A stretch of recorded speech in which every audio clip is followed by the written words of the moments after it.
당신의 마음에 귀 기울입니다. 너와 나의 공감 이야기. 공감복지 라디오. 네, 공감복지 라디오 시가 있는 클래식.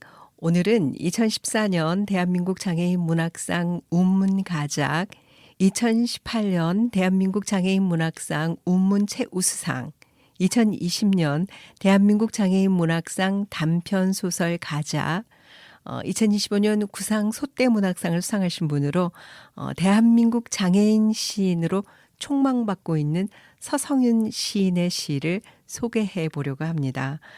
먼저 서성윤 시인의 시 한 편을 낭송해 보겠습니다.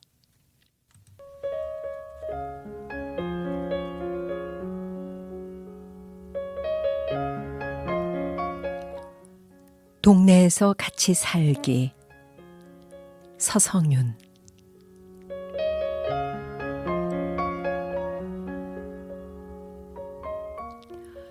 카페 출입을 문턱으로 거부당한 화는 덩쿨 장미가 무성한 야외 테라스에서 사그라들었다. 의자를 치우자 전동 휠체어 넉대는 자리가 되고 엇박으로 내쉬는 호흡으로 왁자지껄. 성윤이를 국립제한원에서 처음 봤을 때 몇 년을 더 살지 동기들은 내기했다는데 이제는 트랜스포머 같은 휠체어 타고 지역에서 자립하고 일까지 한다니 연애만 하면 이번 생은 완벽하다고 웃어댔다. 한숨 가득한 서로의 일상을 지지하면서 한바탕 웃다가 침울했다가 다시 웃길 반복. 아직 서산이 해를 지우려면 한참이지만 언제가 될지 모르는 나중을 약속할 시간. 서둘러 장애인 콜택시를 부르고 30분 간격으로 작별 인사를 한다. 도착한 마을에 하나둘 켜지는 초저녁. 귀 뒷머리로 뭔가 오르는가 싶더니 테라스에서 따라온 메뚜기인가? 머리를 살레살레 흔들어 떨어뜨렸다. 슬로프를 따라 후진으로 하차하는데 사마귀가 손등으로 성큼성큼 팔 위로 어깨로 머리로. 기사님, 사마귀. 지구가 흔들리도록 살레살레. 왼쪽 어깨에서 주춤대는 녀석을 기사님의 검지킥. 나가 떨어진 사마귀를 보고 이 친구도 같이 내릴게요. 잠자리 눈처럼 휘둥그레진 기사님은 바퀴로 밟아 죽이게요? 아니요. 동네에서 같이 살아야죠.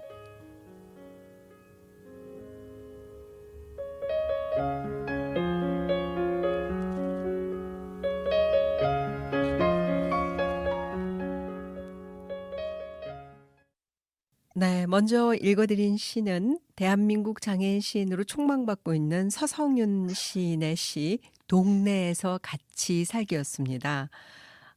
오늘 서성윤 시인의 시를 소개하는 데 도움을 주실 맹문재 시인을 모셨는데요. 맹문재 시인은 현재 장애와 문학학계에서 활동하고 있고 안양대 국문과 교수로 재직 중이십니다. 먼저 선생님 만나보겠습니다. 선생님 안녕하세요. 반갑습니다. 네, 안녕하세요. 네. 먼저 공감복지 라디오에서 장애인 시를 소개할 기회를 주셔서 감사합니다. 네.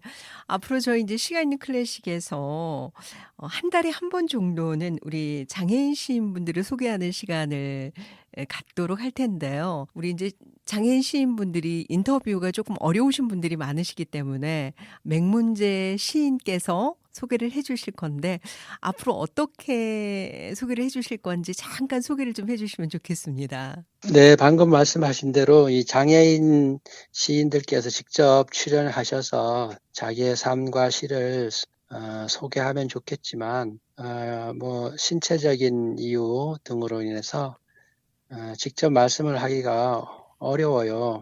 그래서 제가 이 장애와 문학학회에서 활동하고 있고 또 관련한 글을 쓰고 있어서 어려운 환경에서도 좋은 시를 쓰는 시인들을 발굴해서 독자들에게 소개하면 참 좋겠다 이런 생각이 듭니다. 앞으로 어려운 환경에서도 열심히 작품 활동을 하는 장애인 시인들의 시를 발굴해서 또 좀 더 연구하고 자료를 찾아서 독자들께 장애인 시를 소개함과 아울러서 장애인 시인들이 작품 활동을 하는데 좀 더 용기를 갖는 그런 기회를 마련해 보고 싶습니다. 네. 정말 이 시간이 아주 소중한 시간이 될 것 같습니다. 선생님도 바쁘실 텐데 앞으로 좀 수고 많이 부탁드리겠습니다. 제가 감사드릴 일이고 기쁨이죠. 뭐. 네. 제가 인제 앞에서 시작하면서 서성윤 시인의 작품 동네에 같이 살기에 대한 시를 읽어 봤는데요. 이 시에 대해서 소개를 좀 부탁을 드려 본다면요. 그 방금 낭송하신 동네에서 같이 살기는 2025년 구상소떼문학상 수상 작품입니다. 그 작년에 시행된 그 구상소떼문학상에서는 처음으로 공동 수상자가 나왔습니다. 제가 심사위원으로 참여했는데 본심에서 그 서성윤 시인과 고명숙 시인 두 분의 작품이 최종 논의되었습니다. 그런데 워낙 두 분의 작품이 다른 특성을 나타내고 있어서 어느 한 편을 선택하기가 어려웠습니다. 그래서 고심 끝에 문학상을 보다 풍성하게 하는 게 좋겠다라고 판단해서 두 분의 작품을 공동 수상작으로 선정했습니다. 그래서 오늘은 시간 관계상 두 분을 모두 소개할 수 없기에 먼저 서성윤 시인을 소개하고 있습니다. 네. 고명숙 시인은 다른 시간에 소개해 볼까 합니다. 네. 그러면은 이 동네에서 같이 살기에 대한 내용도 좀 소개를 부탁드려도 될까요? 이 작품의 내용은 두 가지 장면으로, 즉 두 가지 서사로 나누어져 있습니다. 우선 전반부 내용은 그 전동 휠체어의 도움을 받아야 하는 장애인 네 사람이 카페에 모여서 뭐 재활원 이야기라든가 뭐 연애 이야기라든가 또 자립 이야기 등 일상생활을 왁자지껄하게 나누는 장면입니다.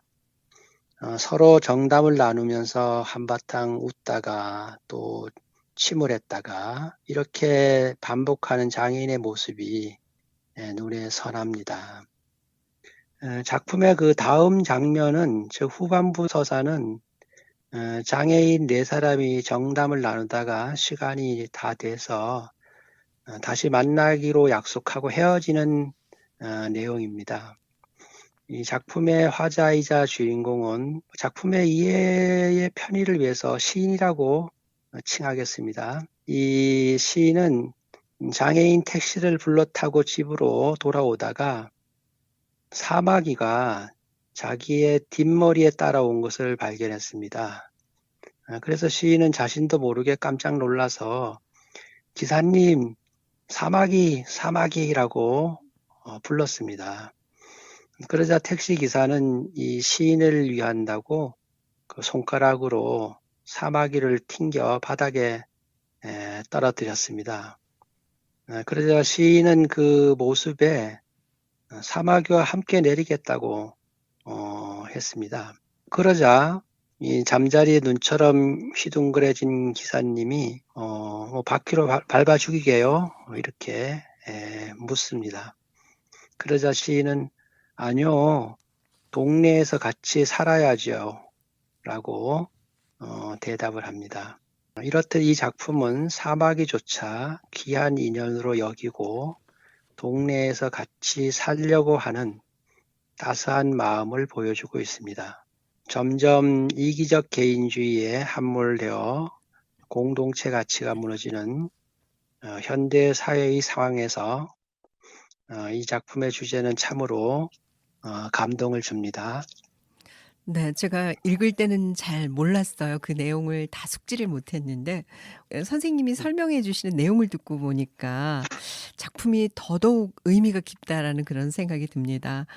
이렇게 훌륭한 시를 쓴 서성윤 시인에 대한 소개를 좀 부탁을 드려도 될까요? 이 서성윤 시인에 대해서는 그 구상 소대 문학상 수상자를 소개한 소대 평론 2025년 하반기호에 비교적 자세하게 수록되어 있습니다.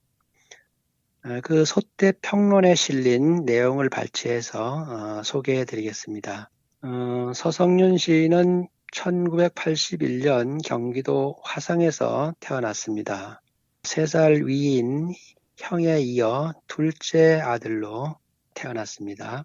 그런데 대학교에 막 입학해서 새 학기를 시작하던 때, 즉 20살인 2000년에 그 교통사고로 목뼈가 부러져 얼굴 아래를 전혀 움직이지 못하는 전신마비 장애가 생겼습니다. 그래서 그 마우스 스틱을 입에 물고 한자씩 누르면서 글을 쓰고 있습니다. 이런 어려운 처지에서도 서성윤 시인은 창작과 배움에 대한 갈증이 커 2006년에 경희사이버대학교 미디어 문예창작과에 입학해서 열심히 공부하면서 크고 작은 문학 공모전에 응모해서 수상 경력을 쌓아 나갔습니다. 그러다가 작년에 구상 소대 문학상을 수상한 것이지요. 네. 그러니까 교통사고로 인해서 그렇게 전신마비가 장애가 생긴 거였네요. 네네. 음 그러면 서성윤 시인에 대해서 좀 더 좀 소개를 해 주신다면요. 그 서성윤 시인은 그 2015년부터 자립 생활을 하고 있습니다. 부모님께서 걱정을 많이 하셨는데요. 그렇지만 아주 당당히 하고 있습니다. 서성윤 시인은 그 교통사고를 당한 이후에는 그 식사라든가 뭐 식기라든가 또 옷을 입는 것, 또 대저번을 보는 것, 침대에서 자고 눕고 하는 것, 또 침대에서 휠체어로 이동하는 이런 모든 일상생활에서 사람의 손길이 필요합니다. 2명 이상의 활동 지원사의 도움을 받아야 하는 것이죠. 그러한데도 불구하고 이 서성윤 시인은 동료 상담가로 봉사하고 있고 또 화성 시민의 시민 기자로도 활동하고 있고 그리고 그 시인으로서 이렇게 작품 활동을 하고 있습니다. 그 수원 새벽빛 장애인 학교 문학반 랑 있는데요. 랑 회원이기도 하고요. 그리고 2024년부터 그 화성 동탄 장애인 자립생활 지원센터에서 상담가로 취업을 해서 자신의 삶을 영위하고 있습니다. 취업을 했다는 것은 월급을 받을 수 있다는 것이죠. 네. 대단한 것입니다. 그래서 20살에 겪은 그 교통사고는 시인의 인생에서 너무나 가혹한 일이어서 가슴에 울분이 찰 수밖에 없을 텐데 어느덧 사랑과 창작에 대한 열정이 가득 차 있는 시인입니다. 네. 선생님 설명을 듣고 나니까 정말 참으로 훌륭한 시인입니다. 네. 그러면은 작년에 인제 수상하신 구상 소대 문학상은 어떤 상인지 좀 소개를 부탁드려도 될까요?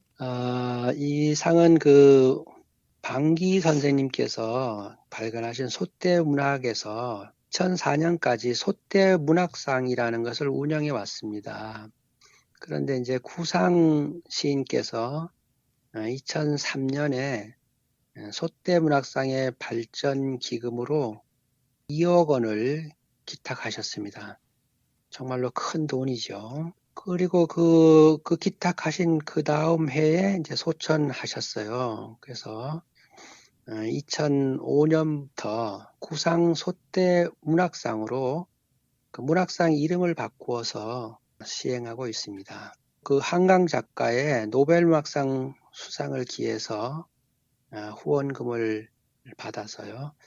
2025년부터는 상금이 기존의 300만 원에서 500만 원으로 증액되었습니다. 네. 그리고 그 도서출판 연인 MNB에서 후원으로 수상자의 개인 시집을 출판해주고 있습니다. 장애인 문학을 위해 함께 해주시는 모든 분들이 참으로 훌륭하십니다. 감사 인사를 드립니다. 네. 그 좀 전에 소떼문학에 대해서도 말씀을 해 주셨는데요. 좀 더 소개를 부탁드린다면요. 네, 이 소떼문학은 우리나라에서 유일한 장애인 문예지입니다. 그 1991년에 창간되어서 한 번도 휴관 없이 그 개관으로 100호를 발행했습니다. 발행인은 그 현재 한국장애인문화예술원 이사장으로 봉직하고 계시는 방기 선생님이셨습니다. 그 24년간 발행하면서 여러 차례 그 폐간 위기를 겪는 등 우여곡절이 많았지만 그 방 선생님께서 장애인들의 창작 활동을 마련하기 위해 온 힘을 쓰셨습니다. 그 소떼문학은 그 2016년 3월 미국 그 스탠포드 대학교 도서관에서 구입해서 연구 자료로 비치할 정도로 해외 학계의 관심을 불러일으킨 문예지이기도 합니다. 다시 말해서 그 국내외 장애인 문학에 대한 학술 연구 토대를 마련했다고 평가할 수 있죠. 그런데 그 참으로 안타깝지만 소떼문학은 그 재정난으로 2015년에 발간이 중단되었습니다. 이것을 안타까워하는 그 방기 선생님께서 그 대안으로 2017년부터 소떼평론을 반년간지로 발행해 오고 있습니다. 저도 여기에 지금 편집위원으로 참여하고 있습니다. 이러한 그 엄청난 일을 하신 그 방기 선생님에 대한 소개는 오늘 시간 관계상 할 수 없으니 다른 시간에 마련해 보도록 하겠습니다. 그러면은 이번에는 선생님께서 우리 서성윤 시인의 시 한 편을 좀 낭송을 해 주셨으면 좋겠어요. 어떤 시를 낭송을 해 주실까요?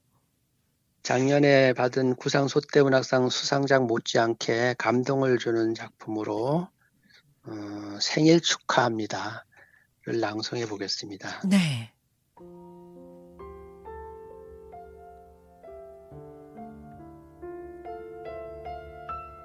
생일 축하합니다. 서성윤.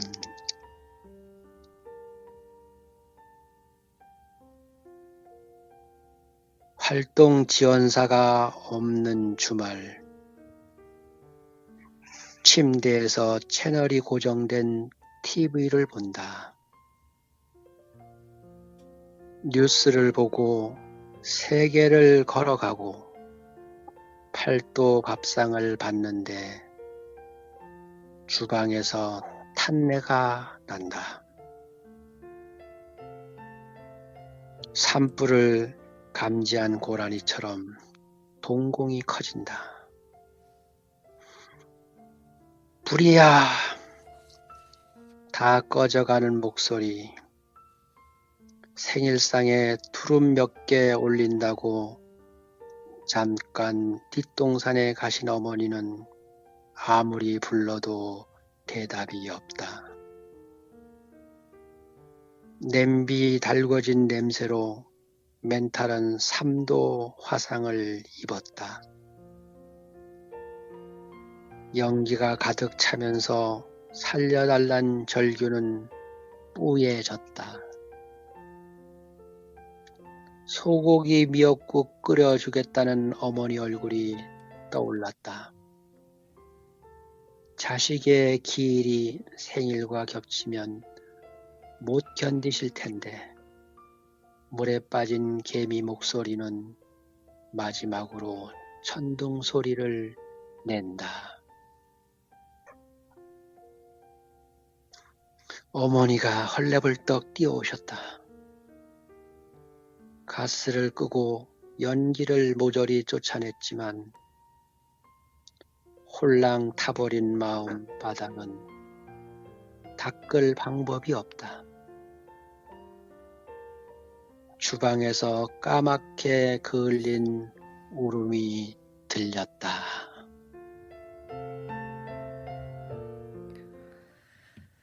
네, 서성윤 시인의 시 생일 축하합니다를 우리 맥문재 선생님께서 낭송을 해주셨는데요. 그 낭송하신 작품에 대해서 좀 소개를 부탁을 드릴게요. 네, 참 이 작품이 아찔하고 아프고 슬프고 그러면서 안심이 들고 또 재미있습니다. 이 작품의 화자, 즉 시인은 장애인이어서 활동 지원사의 도움을 받으며 생활하고 있는데 주말이어서 어머니가 대신 돌보고 있습니다. 아마 어머니와 따로 떨어져 살고 있어 주말이 되면 아들을 보러 오시는 것이 아닐까라고 여겨집니다. 어쨌든 그런데 그날은 아들의 생일이어서 어머니는 소고기 미역국을 끓이는 등 정성스레 생일상을 차렸습니다. 어머니는 그 미역국을 끓이다가 아들 생일상을 좀 더 차려주려고 뒷동산에 두릅을 따러 가셨습니다. 그런데 깜빡하고 음, 국을 끓이는 냄비에 불을 끄지 않은 채 가셨습니다. 그러니 어떻게 되겠어요? 국을 끓이는 냄비가 타기 시작해 곧 화재가 날 위험한 상황에 놓여 있는 것이죠. 네. 그래서 아들은 주방에서 탄내가 나기에 산불을 감지한 고라니처럼 동공이 커져서 불이야라고 외칩니다. 그렇지만 제대로 그 목소리를 낼 수 없는 형편인데다가 소리를 내도 산에 있는 어머니가 들을 수 없어 속만 타는 것이죠. 참으로 아찔한 상황입니다. 아무리 불러도 대답이 없는 상황을 그 냄비 달궈진 냄새로 멘탈은 즉 마음은 3도 화상을 입었다라고 표현했는데 참으로 그 네. 절박하면서도 참 재미있습니다. 예.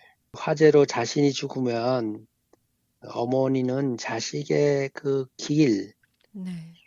생일이 겹치게 될 테니까 정말로 견디지 못할 것이다 이렇게 봤는데요. 그런 표현이라든가 또 물에 빠진 개미 목소리는 마지막으로 그 천둥 소리를 낸다 이렇게 표현한 것도 네. 아주 상황을 절묘하게 표현한 것입니다.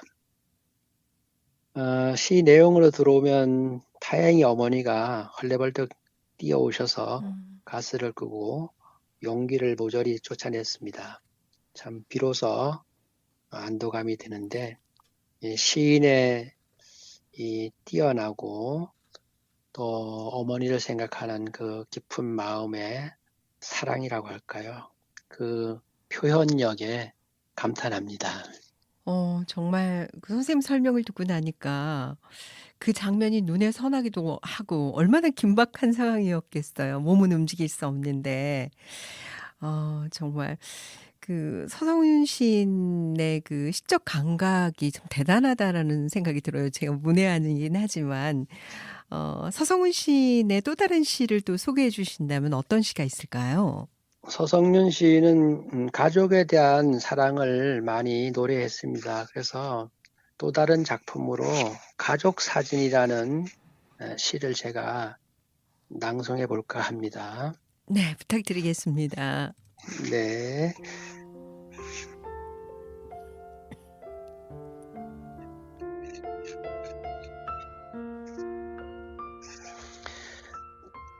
가족 사진 서성윤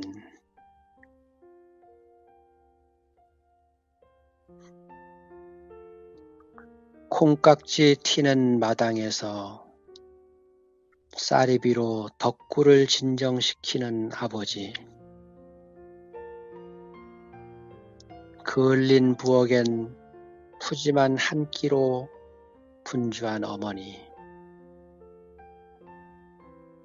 두 손 민망한 애경 선물 세트 20호와 둘째가 기성했다. 혼자 꾸역꾸역 사는 게 기특해서 마을회관 가시면 나를 늘어놓고 오신다는데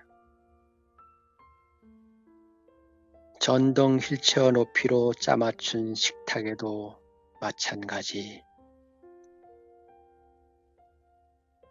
우걱우걱 돼지갈비 드시는 아버지, 번갈아 떠먹인 수저를 헷갈리신 어머니, 발라놓은 조기를 또 입에 넣어 주시자 1998년에 찍은 가족 사진이 웃는다.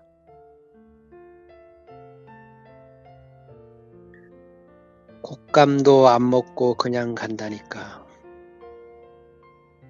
아버지는 고구마를 사과 상자에 담아 주신다. 오늘의 표정을 오래 간직하고 싶어서 대기하는 장애인 콜택시 배경으로 찰칵. 자기 주장마저 꼬부라진 부모님이라도 뭔 사진이냐며 손을 휘저었을 텐데 아버지는 어깨에 총 맞은 것처럼 서시고 흰 머리를 히잡처럼 두르신 어머니는 스마트폰을 보시며 찍힌 사진보다 환히 웃으셨다.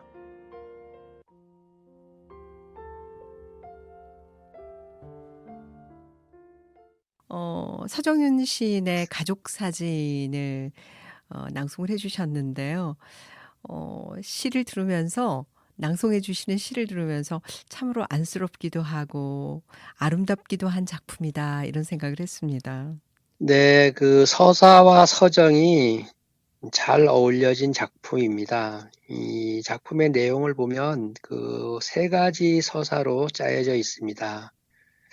우선 그 장애인인 아들이 시골 고향집에 찾아온 그 장면입니다.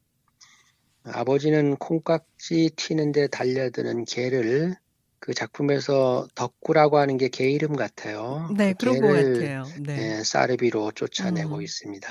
콩깍지가 튀니까 개가 아마 신기해서 그 콩깍지 있는 데로 다가가니까 콩농사 망칠 수도 있으니까 아버지가 이렇게 네. 쫓아내는 모습입니다. 그죠? 그렇고 그 어머니는 부엌에서 푸짐한 밥상을 준비하고 있습니다. 그 아들은 형편이 넉넉하지 못해가지고 그 비싸고 좋은 것이 아니라 생활 필수품이 담긴 작은 선물 세트를 들고 집에 찾아온 것이죠. 그렇지만 아버지는 그 마을 회관에 가기만 하면 아들이 대견하다고 자랑을 합니다. 이렇게가 이제 첫 번째 서사의 내용이고요. 두 네. 번째 서사는 전동 휠체어 높이로 짜맞춘 식탁에서 모처럼 가족이 식사를 하는 장면입니다. 어머니는 그 아들에게 밥을 떠먹여 주시는데요. 어머니 당신 한 입, 또 아들 한 입, 이렇게 번갈아 수저를 뜨다가 순서를 잊어버리기도 하는 것이죠. 어머니는 발라놓은 조기를 아들의 입에 넣어주기도 합니다. 아들은 그 모습에서 1998년에 찍은 가족 사진을 떠올립니다. 아마도 시인 자신이 교통사고를 당해서 장애인이 되기 이전에 단란한 가족 모습으로 여겨집니다. 이 작품의 사행에서 그 둘째가 기성했다고 하는 것을 보면 이 가족 사진에는 형의 모습도 들어있다고 보입니다. 이렇게 이제 두 번째 서사로 이루어져 있고요. 세 번째 서사는 이제 가족이 식사를 마치고 나서 아마 이제 이 장애인 콜택시를 타고 왔기 때문에 대기하고 있는 택시 때문에 귀가를 서두르는 장면입니다. 서두르다 보니 후식으로 곶감도 먹지 못했습니다. 그러니까 아버지가 고구마를 그 사과 상자에 담는 등 부모님들은 이것저것 먹을 것을 쌓아주시는 것이죠. 아들은 오늘의 이 순간을 남기기 위해 핸드폰으로 사진을 찍자고 부모님께 말씀을 드렸습니다. 그래서 자기 주장마저 꼬부러진 부모님이라도 뭔 사진이냐며 손을 휘저었을 텐데 웬일인지 오늘은 부모님께서 기꺼이 응하십니다. 그 모습이 아버지는 어깨에 총 맞은 것처럼 서시고 또 어머니는 흰 머리를 히잡처럼 두르신 모습입니다. 그러면서도 어머니는 스마트폰을 보시며 찍힌 사진보다 환히 웃으십니다. 정말 안쓰러우면서도 따스해서 감동을 주는 한 장의 수채화 같습니다. 네. 정말 그렇습니다. 자신의 경험을 구체적으로 써서 더 깊은 감동을 주는 것 같아요. 자, 끝으로 우리 이제 서성윤 시인에 대해서 오늘 소개를 쭉 해주셨는데, 우리 맥문재 선생님께서 서성윤 시인에게 응원의 한마디를 해주신다면 어떤 말씀이 있을까요? 네, 지난해 2025년 12월 10일 서울 해화동에 있는 이음 아트홀에서 구상 소대문학상 시상식이 있었습니다. 장애인 예술인들의 축제 프로그램 중 하나였습니다. 그날 서성윤 시인께서 저에게 구상 소대문학상 수상 시집인 동네에서 같이 살기를 자신의 서명했다면서 선물로 주셨어요.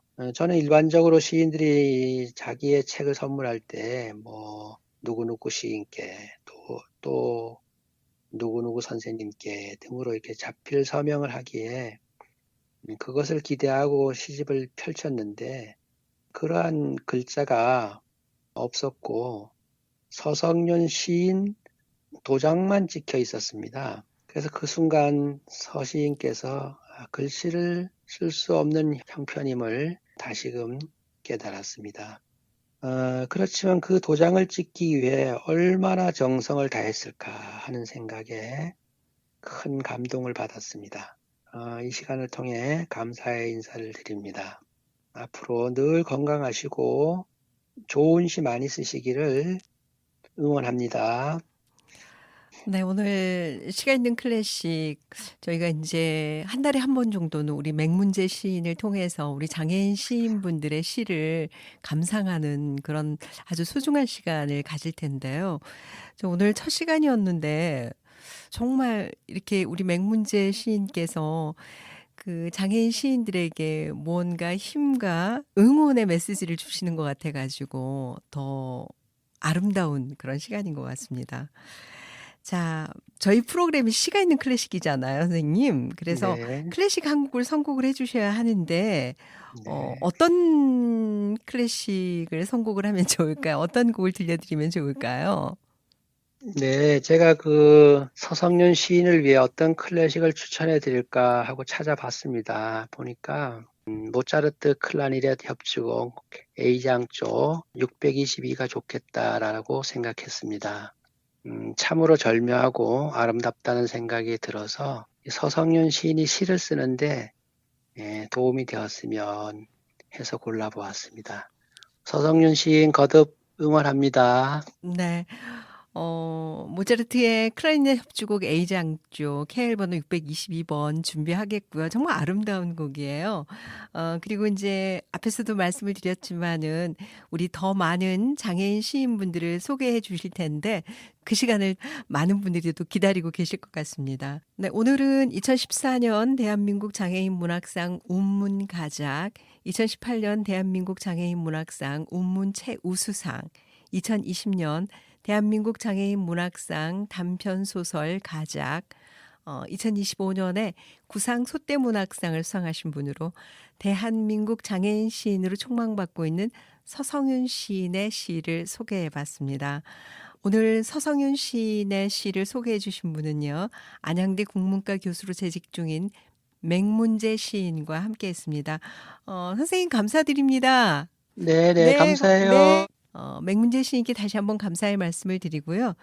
자, 그러면 서정윤 시인의 시 한 편을 제가 더 읽어드리고 맥문제 시인이 추천하신 모차르트의 클라리넷 협주곡 A장조 케헬 622를 감상하시도록 하겠습니다.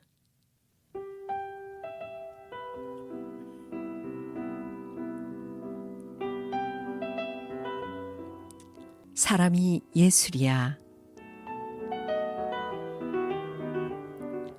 서성윤. 부모님을 해돋이 극장으로 모셔다 드리고 이미자 콘서트가 끝날 때까지 근처 미술관에서 시간을 때운다. 2층에 가려고 엘리베이터에 섰는데 반대편에 거대한 경사로가 내려다본다. 쓸데없이 장애인 편의시설을 과하게 설치했나 싶었는데 2층은 거장의 작품 이동을 위한 경사로였다. 흠집이라도 나면 가치가 떨어질 테니까. 예술은 위대하다고 감동을 먹었다. 공연이 끝나고 부모님을 만나 근처 하나뿐인 맛집을 갔다. 2층인데 엘리베이터가 없다.